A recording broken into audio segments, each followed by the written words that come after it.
The war was over, as was 90 years of white domination. Rhodesia was no more. Its former Prime Minister Ian Smith's claimed that he didn't believe in black majority rule ever in Rhodesia, not in 1,000 years, was dust. Robert Mugabe, whose name had been banned in the local press, who had been jailed for 11 years for political activities, survived assassination attempts and called a black Hitler, was our new leader. The white pupils froze.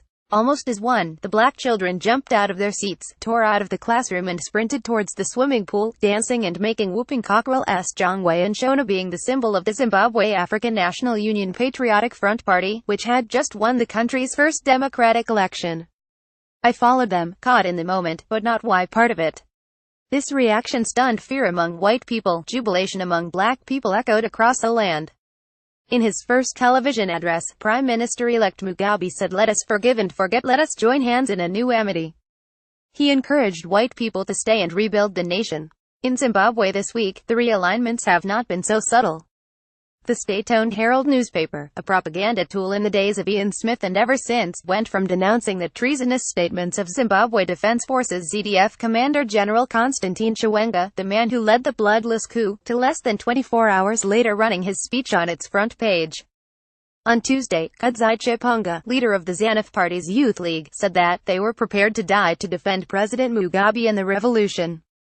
On Wednesday, he apologized on state television for the statement, which he said he was ill-advised to have read and had not authored. "We are still young people, we are still growing up, we learn from our mistakes, and from this big mistake we have learned a lot."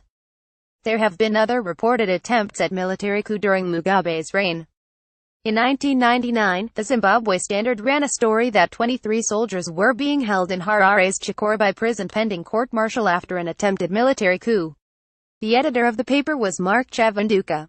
Mark was my classmate for 6 years and was one of the jubilant children who ran out of the room celebrating Mugabe's victory in March 1980. After his paper ran the coup story, Mark was arrested and questioned. He and Ray Chodo, the author of the article, were held in adjacent cells. They heard each other's screams as they were beaten with fists, wooden planks and rubber sticks. After 9 days, Mark and his reporter appeared in court, limping, disoriented and with swollen limbs. They were charged with publishing a false story capable of causing alarm and despondency under Section 50 of the Law and Order Maintenance Act, which had been introduced by Ian Smith to target the likes of Mugabe. A medical examination proved beyond doubt that they had both been severely tortured.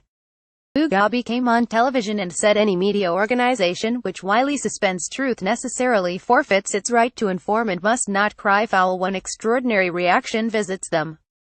In the years after this, I would meet Mark when he visited London, and drink with him in the Africa Centre in Covent Garden, or defiantly, considering it was populated by ZANU supporters and officials, in the bar in the Zimbabwe Embassy on the Strand. Mark refused to leave Zimbabwe, despite reportedly being on a death list. "I don't want to give Mugabe the satisfaction of saying he's chased away the troublemakers. If all of us who aren't happy with the way things are sought asylum, nothing will change." Mark died in 2002. Change has finally come to Zimbabwe, but, as yet, the euphoria is on hold. Belfast Telegraph.